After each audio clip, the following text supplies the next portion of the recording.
ரிஷபராசிக்காரங்க புதுமையான சிந்தனைகளுக்கு சொந்தக்காரங்க. பூ போல மனசு, கோபத்தை மறைச்சிக்கிட்டு சிரிப்பை மட்டும் காட்டக்கூடியவங்க. எடுத்த காரியத்தை எப்படியாவது முடிச்சிடணும் அப்படிங்கிறதுக்காக கஷ்டப்பட்டு போராடக்கூடியவங்க. நல்லது கெட்டதை முழுசா தெரிஞ்சவங்க. சுக்கிரனை ராசி அதிபதியாக கொண்டவங்க. கார்த்திகை 2ஆம் பாதம், 3ஆம் பாதம், 4ஆம் பாதம், ரோஹிணி மிருகசீரிஷ நட்சத்திரம் 1ஆம் பாதம், 2ஆம் பாதம் நட்சத்திரக்காரங்க. ரொம்ப ரொம்ப புத்திசாலிக்காரங்க. என்னதான் சுக்கிரனை ராசி அதிபதியாக கொண்டிருந்தாலும் எதுக்குங்க இவ்வளவு கஷ்டம்? குறிப்பா பணத்துல அதிகமாக நெருக்கடியை சந்திக்கக்கூடிய ராசி அப்படின்னு பார்த்தீங்கன்னா அது முழுக்க முழுக்க ரிஷபராசிக்காரங்க தான். இதற்கு காரணமும் பார்த்தீங்கன்னா உங்களுடைய குணங்கள் மட்டும்தான். எல்லா இடங்கள்லையும் நேர்மையையும் உண்மையை மட்டுமே நம்பக்கூடியவங்க.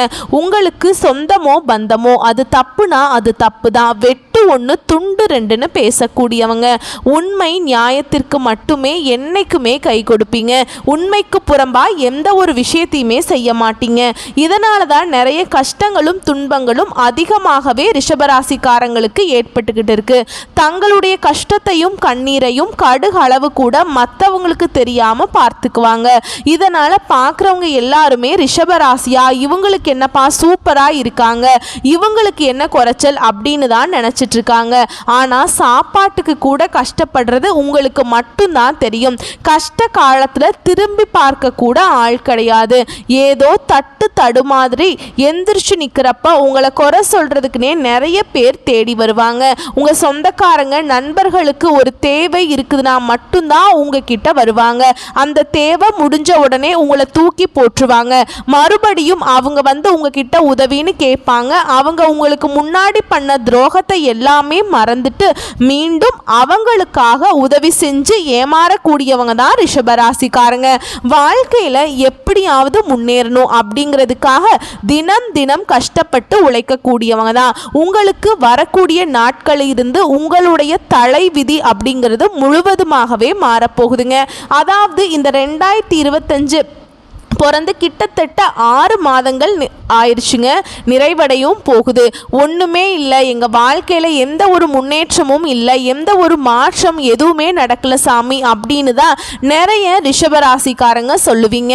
இந்த ஜூன் மாதத்துக்கு பிறகு வருட கிரகங்களுடைய மாற்றங்கள் இருக்குதுங்க. அது மட்டும் இல்லாமல் 5 கிரகங்களுடைய சேர்க்கையும் ஒன்றாக இருக்கிறதுனால நல்ல ஒரு முன்னேற்ற பாதைக்கு ரிஷபராசிக்காரங்க போக போறீங்க. ஏன்னா குரு பெயர்ச்சியோட பலன் உங்களுக்கு முழுவதுமாக இந்த ஜூன் மாதத்துல இருந்துதான் கிடைக்க போகுது. இதன் மூலமாக உங்க வாழ்க்கையில கடந்த காலகட்டங்கள்ல நீங்க எதையெல்லாமே இழந்துட்டு கஷ்டப்பட்டு இருக்கீங்களோ அனைத்தும் பெறக்கூடிய ஒரு காலகட்டமாகவே பார்க்கப்படுது. ரிஷபராசிக்காரங்க வாழ்க்கையில கடந்த 3 வருடமாகவே வந்து பெரிதாக பொருளாதாரத்திலையும் சரி குடும்ப வாழ்விலும் சரி எந்த ஒரு முன்னேற்றமும் இல்லாதவங்கன்னு பார்த்தீங்கன்னா அது முழுக்க முழுக்க நீங்க தான். தங்களுடைய வாழ்க்கையில நல்லது நடக்க போகுதுன்னு நினைச்சிட்டு இருந்திருப்பீங்க கடந்த காலகட்டங்கள்ல. ஆனா உங்களுக்கு அந்த டைம்ல ஒரு மிகப்பெரிய ஏமாற்றம் தான். புதுசா ஒரு பிரச்சனையும் கஷ்டமும் தானாகவே உங்களை தேடி வந்திருக்கும். ரிஷபராசிக்காரங்க சொந்த பந்தத்தை இழந்தீங்க, சொத்துக்களை இழந்தீங்க, தனக்கு நெருக்கமா இருக்கக்கூடிய உறவுகளையுமே இழந்தீங்க. கடைசியா நான் மட்டும்தான் எல்லாத்தையுமே இழந்துட்டு நிக்கிறதா இருக்குது, எனக்கு உயிர் வாழவே பிடிக்கலன்னு சொல்லிட்டு இருக்கீங்க. இதுக்கு மேல என்னால வாழவே முடியல சாமி, தயவு செஞ்சு என்னை வந்து உன் கூடையே கூட்டிட்டு போயிரு. நான் இவ்வளவு கஷ்டப்பட்டதுக்கு அப்புறம் எனக்கு வாழ்க்கையை வாழணுங்கிற எண்ணம் சுத்தமாவே போயிருச்சு. உங்க மனசுல கவலையும் துன்பமும் தான் அதிகமாகவே இருக்குங்க. நீங்க செய்யக்கூடிய ஒவ்வொரு விஷயத்தையுமே தடுப்பதற்கும் உங்களை அவமானப்படுத்துவதற்கும் நிறைய நபர்கள் வந்து முயற்சி பண்ணிட்டு இருக்காங்க. இது எல்லாமே தெரிஞ்சுமே கூட நீங்க என்னமோ பண்ணுங்க, எனக்கு என்ன வந்துச்சு அப்படின்னு தன்னுடைய வேலையில மட்டும் என்னைக்குமே குறிக்கோளா இருக்கிறவங்க தான் ரிஷபராசிக்காரங்க. கொடுத்து கொடுத்து சிவந்த கரங்களுக்கு சொந்தக்காரங்க. உங்ககிட்ட இருந்தது அப்படின்னா எடுத்து கொடுத்துட்டு போயிட்டே இருப்பீங்க. மற்ற ராசிக்காரங்க மாதிரி செஞ்சுட்டு சொல்லி காட்டுற பழக்கம் என்னைக்குமே உங்களுக்கு கிடையாது. இனி வரக்கூடிய ஒரு 7 மாதங்களை பொறுத்த வரைக்கும் பார்த்தீங்க ரிஷபராசிக்காரங்களுக்கு நல்ல ஒரு ராஜயோகத்தை தரக்கூடிய ஒரு காலகட்டமாகவே பார்க்கப்படுதுங்க. அதாவது அடுத்த பிப்ரவரி 2026 வரும்ல அந்த பிப்ரவரி வரைக்கும். ஏன்னா கடந்த காலகட்டங்களில் ஏதோ ஒரு கிடைக்கிற வேலைக்கு போயிட்டு இருந்திருப்பீங்க. ஒரு 10,000 சம்பளத்துக்கோ 15,000 சம்பளத்துக்கோ போயிட்டு இருந்திருப்பீங்க. நீங்கள் படித்த படிப்புங்கிறது வேறையா இருக்கும், உங்களுக்கு பிடிச்ச ஜாபுங்கிறது வேறையா இருக்கும். சம்பந்தமே இல்லாமல் இந்த ஒரு வேலையை செஞ்சுட்டு இருந்திருப்பீங்க. இனி வரக்கூடிய நாட்களில் உங்கள் தகுதிக்கேற்ப நல்ல ஒரு வேலை அப்படிங்கிறது நிச்சயமாக கிடைக்கும். அது நீங்கள் ஒரு அரசாங்க வேலைக்கு ட்ரை பண்ணாலும் சரி, இல்லை ஐடி ஜாபோ, பிரைவேட் ஜாபோ, பேங்க் ஜாபோ, நீங்கள் எந்த வேலைக்கு ட்ரை பண்ணாலும் அந்த வேலை அப்படிங்கிறது உங்களுக்கு நிச்சயமாக கிடைக்கும். சனி பகவானுடைய பார்வை உங்களுக்கு நேரடியாகவே இருக்குதுங்க. இதன் மூலமாக வருமானம் அப்படிங்கிறது பல வழிகளில் வரும்.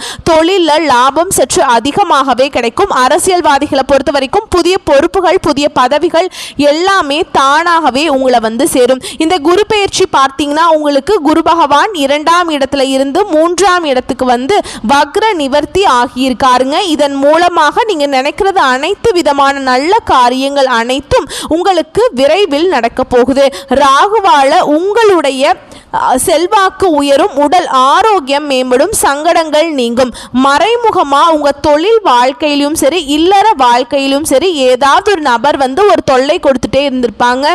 இனிமேல் அவர்களுடைய அந்த நபருடைய தொந்தரவுங்கிறது உங்களுக்கு முழுவதுமாகவே இருக்காது.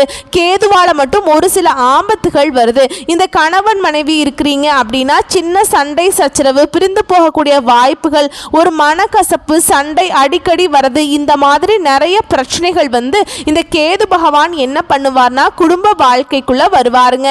இந்த இடத்துல மட்டும் கணவன் மனைவி ரொம்ப கொஞ்சம் ஒற்றுமையா இருப்பதும் அந்யோன்யமாக இருப்பதும் ரொம்ப ரொம்ப கொஞ்சம் கவனிக்க வேண்டிய செயலாக பார்க்கப்படுதுங்க. கடந்த காலகட்டங்களில் நீங்களும் ஒரு கம்பெனியில் இரவு பகல் பார்க்காம வேலை செஞ்சுட்டு இருந்திருப்பீங்க.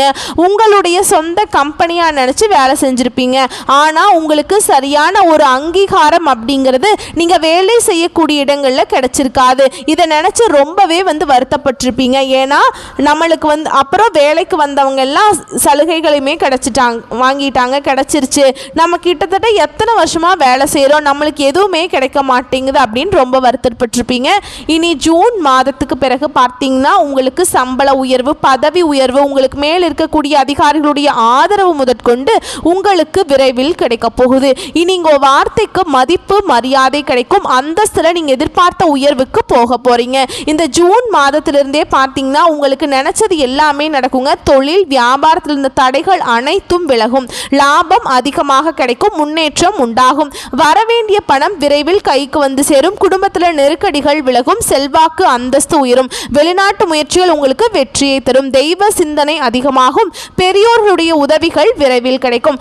உறவுகளில் இருந்த சண்டை சச்சரவு முழுவதுமாகவே விலகும். புதிய நண்பர்களுடைய உதவிகள் உங்களுக்கு விரைவில் கிடைக்கும். தொழிலில் ஏற்பட்ட நெருக்கடிகள் நீங்கும். முடங்கி கிடந்த நிறுவனங்கள்ல எல்லாமே இயங்க ஆரம்பிக்குங்க.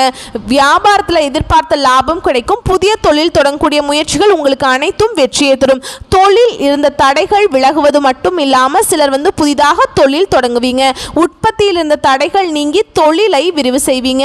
வரக்கூடிய நாட்களில் விற்பனை அதிகமாகும். ஏற்றுமதி இறக்குமதி தொழிலில் நல்ல லாபம் கிடைக்கும். நீங்கள் செய்யக்கூடியது சின்ன தொழிலோ பெரிய தொழிலோ நல்ல ஒரு வளர்ச்சி அப்படிங்கிறது நிச்சயமாக உங்களுக்கு ஏற்படும். கடந்த காலகட்டங்களில் இந்த திருமண நிலை பார்த்தீங்கன்னா வந்து ரிஷபராசிக்காரங்க நிறையவே வந்து மனவேதனையும் துன்பப்பட்டிருப்பீங்க. ஏன்னா ஒரு இடத்துக்கு வரன் பார்க்க போவீங்க, அந்த வரன் சரியா அமைஞ்சாலுமே கூட நிச்சயதார்த்த வரைக்கும் போகும். அதுக்கப்புறம் சொந்தக்காரங்க ஏதாவது சொல்லி கெடுத்து விட்டுருவாங்க.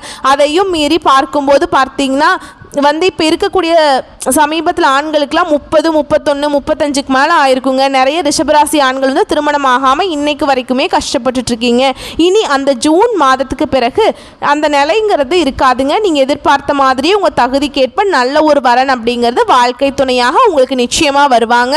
வாழ்க்கை துணையை இழந்த இந்த ரிஷபராசி ஆண்களுக்கோ பெண்களுக்கோ அடுத்து வந்து 2வது திருமணம் மறுமணம் பண்ணலாமா வேண்டாமா அப்படிங்கிற ஒரு மிகப்பெரிய குழப்பத்தில் இருப்பீங்க. அப்படி 2வது திருமணம் பண்ணும்போது சொந்தக்காரங்க நம்மளை தப்பா பேசுவாங்களா, இல்லை தெரிஞ்சவங்க நம்ம தப்பா பேசிடுவாங்களோ, இல்லை ஊர்க்காரங்க ஏதாவது நினச்சிக்குவாங்களோ, நம்ம கேரக்டர் தப்பா பேசிடுவாங்களோ, இந்த வயசில் எதுக்கு போய் செகண்ட் மேரேஜ் பண்ணுறீங்க அப்படின்னு ஏதாச்சும் நம்மளை சொல்லிடுவாங்களோ அப்படின்ட்டு நிறைய நபர்கள் வந்து இதை பற்றி யோசிக்காமல் இருக்கீங்க.